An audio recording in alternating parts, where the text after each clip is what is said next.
Hello મિત્રો, કેમ છો? તમે બધા મજામાં જશો? તો આજે આપણે મધુબાલા બ્લાઉઝનું સ્ટિચિંગ કે સીવણમાં કહી શકીએ એ શીખવાનું છે. પહેલા વિડીયોમાં આપણે મધુબાલા બ્લાઉઝનું કટિંગ શીખ્યું હતું અને આમાં આપણે સ્ટિચિંગ શીખવાનું છે. તો સૌથી પહેલાં તો મેં આગળનો ભાગ લીધો છે, ફ્રન્ટ પાર્ટ, અને જે મેન ફેબ્રિક છે એને આપણે સીધું રાખવાનું છે અને અસ્તરવાળા ફેબ્રિકને મેન પાર્ટને ઊંધું રાખવાનું છે અને આવી રીતના સેટ કરીને બંને બાજુ પિન કરી દેવાની છે સરખી રીતે. બંને બાજુ ટાંકણી લગાવી દીધી છે. હવે આપણે સૌથી પહેલાં ગળામાં સિલાઈ લગાવવાની છે આવી રીતના.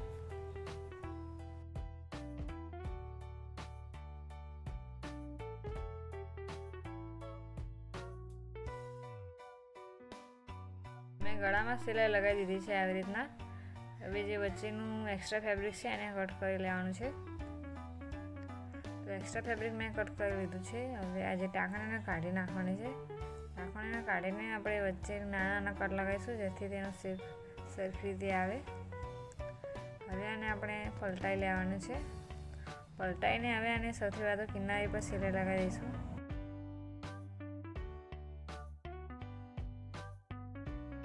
આપણે ગળા પર સિલાઈ લગાવી દીધી છે.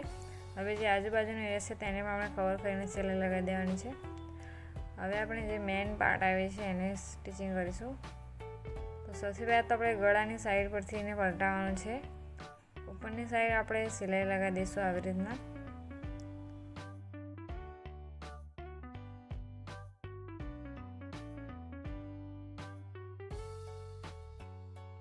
સિલાઈ લગાવ્યા પછી આપણે જે એક્સ્ટ્રા ફેબ્રિક છે એને કટ કરી લેવાનું છે અને ત્યાં એક નાનો કટ કરી દેવાનું છે આવી રીતના.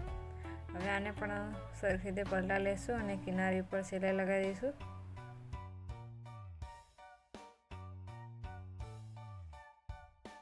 તો જુઓ મિત્રો, મેં કિનારી પર સિલાઈ લગાવી દીધી છે. હવે આને આજુબાજુથી સિલાઈ કરીને કવર કરી દેવાનું છે. તો સિલાઈ લગાવીને કવર કરી દીધું છે. હવે જે એક્સ્ટ્રા ફેબ્રિક છે એને કટ કરી લીધું છે.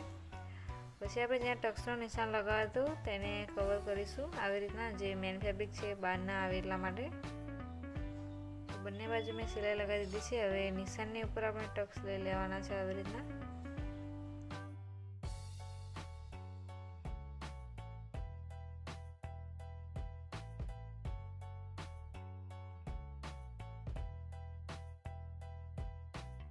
તો મેં બંને સાઈડ ટક્સ લઈ લીધા છે. બહુ સરસ રીતે ફિનિશિંગ આવ્યું છે. હવે આની ગળામાં આપણે લેસ ચોંટાડવાની છે. તો હું ચોંટાડું છું, તમે સિલાઈ પણ કરી શકો છો. તો આવી રીતના મેં ગુંદર લગાવ્યું છે. હવે આની પર આપણે લેસ અટેચ કરી દઈશું.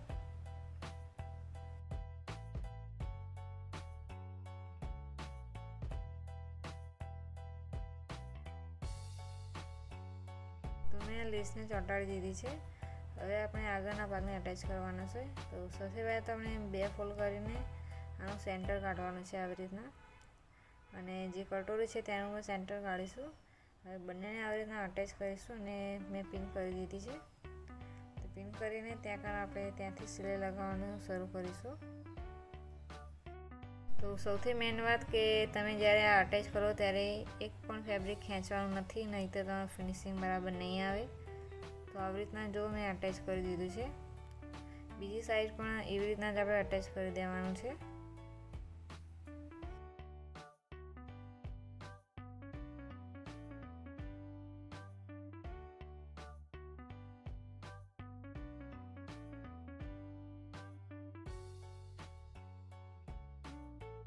તો જુઓ ફ્રેન્ડ્સ, મેં કટોરીને અટેચ કરી દીધી છે. હવે આ લેસને આપણે આવી રીતના શેપમાં ચોંટાડી દેવાની છે. ચોંટાડ્યા પછી આપણે આની કમરપટ્ટી કરીશું. તો કમરપટ્ટી કરવા માટે મેં 1.5 ઇંચની પટ્ટી લીધી છે આવી રીતના, અને એને આવી રીતના સિલાઈ કરીશું.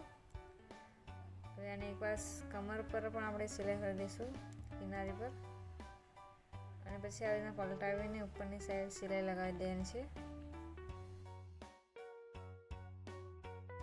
કમરપટ્ટી અટેચ થઈ ગઈ છે. તો આપણે આગળનો ભાગ રેડી કરી દીધો છે. તો પાછળના ભાગને પહેલે જ રેડી કરી દીધો હતો. તો આવી રીતના ડિઝાઇન રાખી છે પાછળનો નેકને. હવે આ બંનેના શોલ્ડર જોઈન કરી દઈશું આપણે.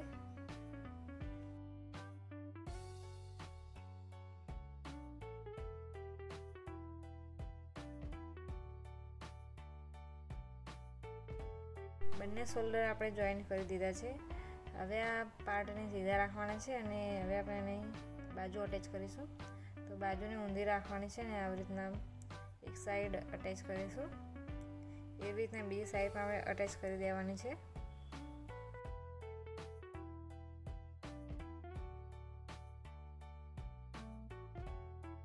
બાજુની બાઈ મેં રેડી કરી દીધી છે. હવે બીજી બાજુની આપણે રેડી કરીશું એવી રીતના જ. હવે અહીંયા મેઇન સ્ટીચ કરવાની છે આપણે.